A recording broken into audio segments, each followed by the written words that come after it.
కొంచెం మిరియాల పొడి కూడా ఒక 5-6 మిరియాలు కొంచెం కచ్చాపక్క దంచుకున్నాం.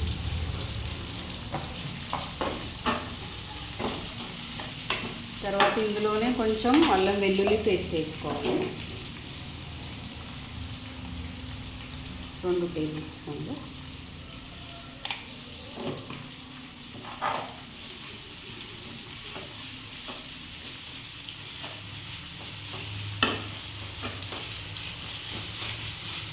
కొంచెం పచ్చివాసన పోయే వరకు అల్లం వెల్లుల్లి పేస్ట్ ఫ్రై చేయాలి.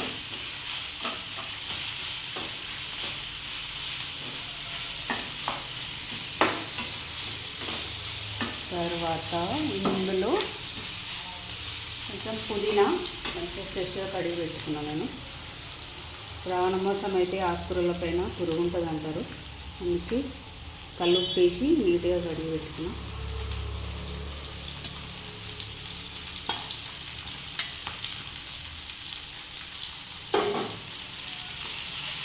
కొంచెం ఫ్రై చేసుకోవాలి.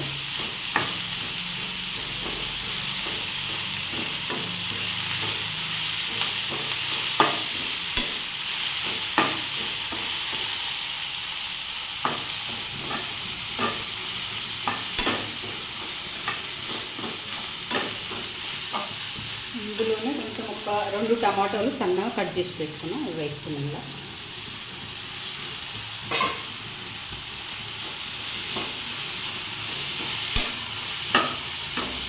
కొంచెం దగ్గరకు అయ్యేటట్టు ఫ్రై చేసుకోవాలి.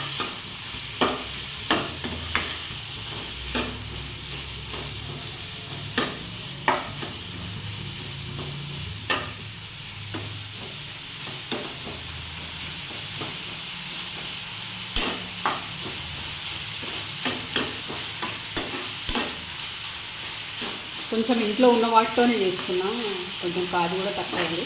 ఇష్టం ఉన్న వాళ్ళు ఇంకొంచెం కావాలంటే ఎక్కువ వేసుకోవచ్చు. ఇంకా మరాఠీ మొగ్గ, ఇంకా వేరే పత్రి అవి కూడా వేసుకోవచ్చు.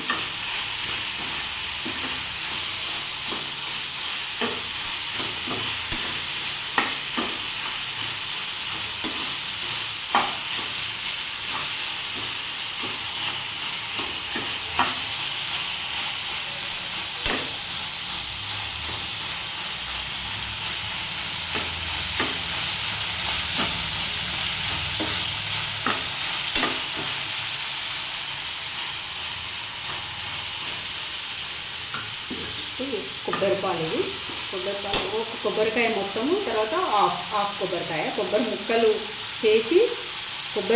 చేసి మిక్సీలో వేసి పేస్ట్ చేసిన తర్వాత వాటర్ పోసి మంచిగా చాయ్ జాలితో కానీ ఏదైనా బట్టతో కానీ ఉడబోసుకొని పిప్పి తీసేయాలి. ఇవి వాటర్ సరిపోలేదనుకో మనకు కొంచెం వేరే వాటర్ కూడా కొంచెం యాడ్ చేసుకోవచ్చు. నాకైతే నేను దీంతో 3 కప్పుల రైస్ తీసుకున్నా, 4 కప్స్ పాల కొబ్బరి వాటర్ వచ్చింది. అయితే ఇంకా హాఫ్ కప్పు పడుతుంది కాబట్టి హాఫ్ కప్ వాటర్ ఇందులో వేసేసుకున్నాం. ఇది ఇందులో వేసేసుకున్నాం.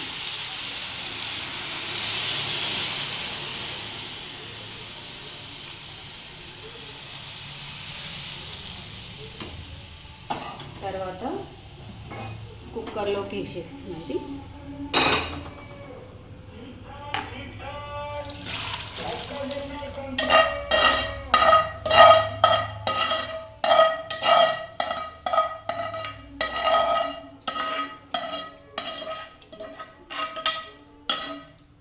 కొంచెం సాల్ట్ వేసుకోవాలి.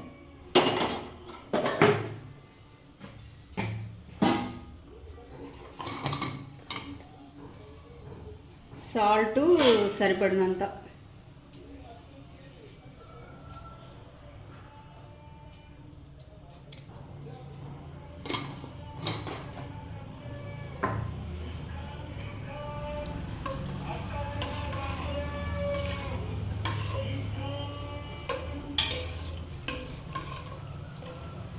అయితే టేస్ట్ చూస్తున్నా సాల్ట్ సరిపోయిందా లేదా అనేసి.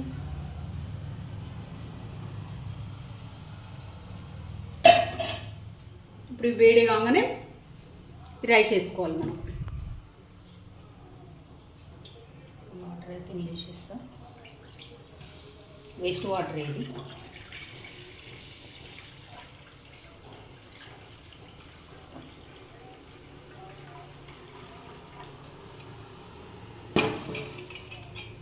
ఫస్ట్ టైం చేస్తున్నా చిట్టి ముత్యాలు రైస్ పాల కొబ్బరి పాలతో.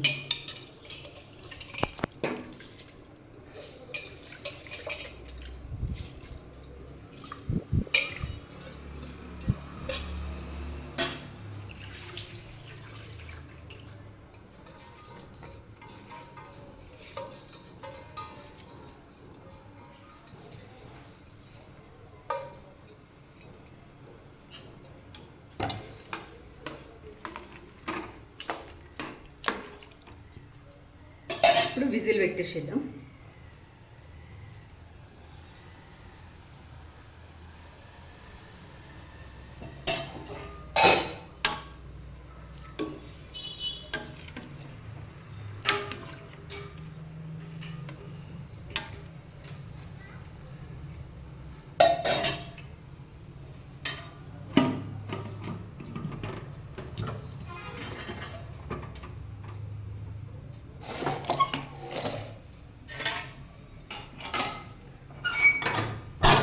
టూ విజిల్స్ వస్తే రైస్ రెడీ అయిపోతుంది.